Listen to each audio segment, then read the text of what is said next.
চোরায় শোনে না ধর্মের কাহিনী। কি বলে, বর্তমান সরকারই তো নিজেই রক্ষক হয়ে সে ভক্ষক। যেই ভূত শস্যের দ্বারা ভূত ছাড়াইবেন, সেই শস্যের ভিতরেই তো ভূত। এখানে ওয়াজ নসিহত কাজ হবে না, এখানে লাগবে কি।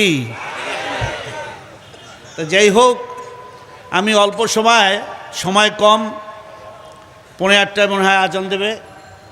তো আমি সংক্ষেপে খয়রুল কালামে মাকাল্লা ওয়াদাল্লা, আমি এই গত মাসের আগের মাসে ছিলাম আমেরিকায়, প্রোগ্রাম করছি, ওখান থেকে সৌদি আরব আসছি, সেখানে প্রোগ্রাম করে বাংলাদেশে আসছি। তো আমি বিশ্বব্যাপী ইউরোপ আমেরিকা থেকে শুরু করে স্পেন, প্যারিস থেকে একেবারে এই পর্যন্ত বাইরের সফরগুলা ভাইদের মধ্যে আমি একটু বেশি করি, কারণ আমার পড়াশোনাও বাইরে। আপনারা জানেন যে আমি মদিনা ইউনিভার্সিটি থেকে 7 বছর ইসলামিক থিওলজি আর কালচারের উপরে থিসিস লিখছি, উচ্চ ডিগ্রি নিছি। আমার বড় ছেলে, সেও মদিনায় জন্ম, সে এখন মালয়েশিয়ায় গ্রাজুয়েশন করে, নিউজিল্যান্ড থেকে ইসলামী অর্থনৈতিক ব্যাংকিং উপরে পড়াশোনা করার পর এখন প্রিন্স মোহাম্মদ বিন ফাহাদ ইউনিভার্সিটি সৌদি আরবে সে অ্যাসিস্ট্যান্ট প্রফেসর হিসাবে আছে। সে হাফেজে কোরআন, পিএইচডি করা। আরও অন্য ছেলেরাও মালয়েশিয়া পড়তে ইসলামিক ইউনিভার্সিটিতে। আমার কথা রয়েছে, এই ছোট্ট বাংলাদেশটাকে নিয়ে এত ষড়যন্ত্র কেন? দ্বিতীয় বৃহত্তম মুসলিম দেশ, সেখানে ইউরোপিয়ানদের কালচার। আমি নিউ ইয়র্কে দেখছি একটা এলাকা আছে গে বুঝছেন, যারা কি সমগামী, পুরুষে এক জায়গায় থাকে, বিয়ে করে। ওটা আমেরিকা ইউরোপে কিছু কিছু দেশে বৈধ, এটা আপনারা জানেন। গে আর এক দল আছে মেয়েরা বিবাহ করে, সেটাও তাদের ওখানে বৈধ। আপনারা এটা চিটাগাং বা সিরাট, এখানে অনেক সওদাগার, বড় বড় এখানে শিল্পপতিরা আছে, সবাই জানেন। কিন্তু দ্বিতীয় বৃহত্তম বাংলাদেশে এটা ঢুকানোর জন্য চেষ্টা করতেছে কেন? কারণ আমাদেরকেও ওই পশ্চিমাদের মতো ফ্রি সেক্স এবং এইটাকেও আমাদের কুত্তা শিয়ালের বসবাসের মতো বানাইতে চায়।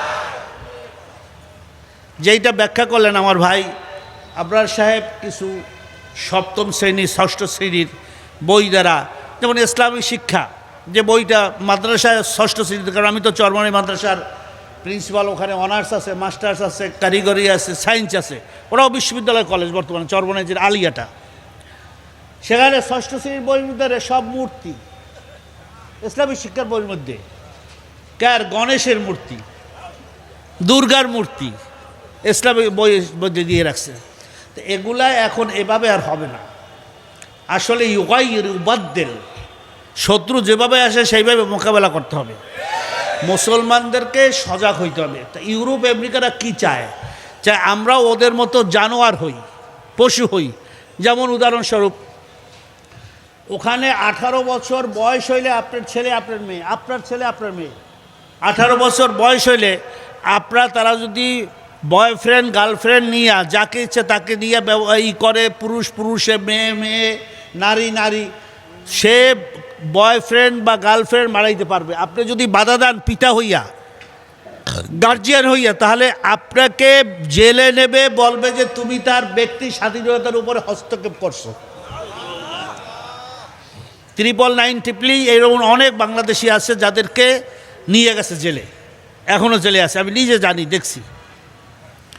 আবার ওদিকে আল্লাহর রহমতে আপনাদের দোয়ায় সেখানে সবচেয়ে বেশি আমেরিকায় ইউরোপে মুসলমান হইতেছে বেশি।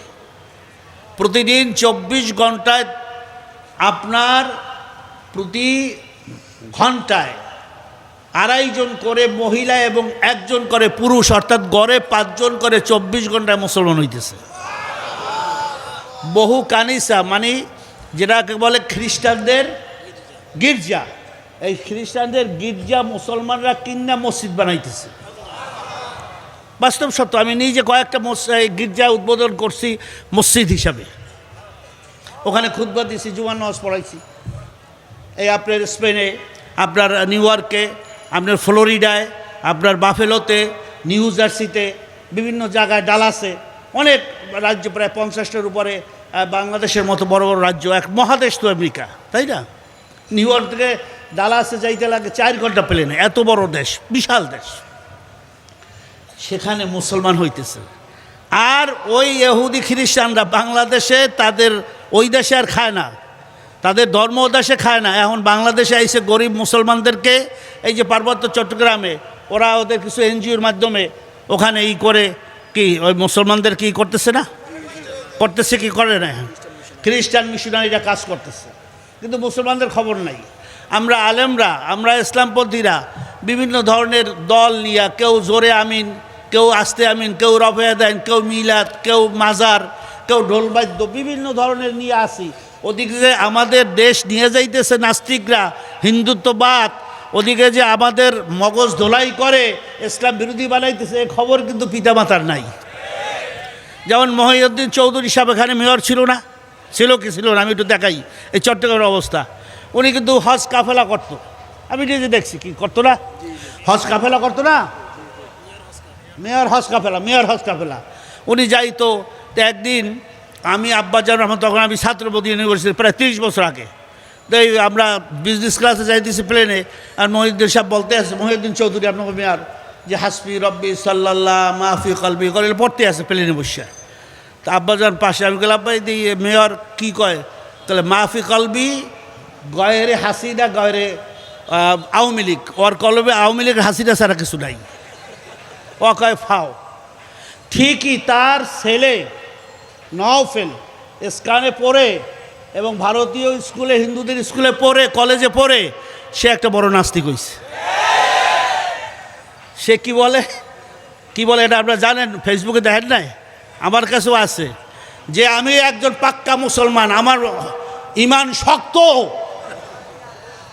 আমার ইমান শক্ত, জয় জগন্নাথের জয়। কি আছে আপনাদের কাছে? আমার কাছে এই ভিডিও, ওনার বক্তব্য পুরো আছে। বর্তমানে সে উপমন্ত্রী থেকে তারে ফুলমন্ত্রী বানাইছে, শিক্ষা ফুলমন্ত্রী। জয় জগন্নাথের জয়, দলিল আমার এটা সবার মধ্যেই আছে, চিটাংবাসীদের কাছে আছে। আচ্ছা, এ মুসলমান থাকে, হ্যাঁ বলে শক্ত ইমান, হে হয়েছে শিক্ষামন্ত্রী। তাই শিক্ষার 12টা বাজাইয়া আমাদের মুসলমানদের ইমান নষ্ট করতেছে। আপনারা বইয়ে থাকবেন, আপনারা বইয়ে দেখবেন, চাই দেখবেন, আসল গোড়ায় যাই দেবে। গোড়ায় কেনা, গোড়ায় হয়েছে শয়তান, ওই হিন্দুত্ববাদ, ওই নাস্তিক, ওই ভারতের সংস্কৃতি, এই নাচ গান মূর্তির সংস্কৃতি, হিন্দুত্ববাদ এই দেশে এই বর্তমান সরকার আমদানি করার জন্য সব পায় তারা করতেছে। এটা করতে দেবেন?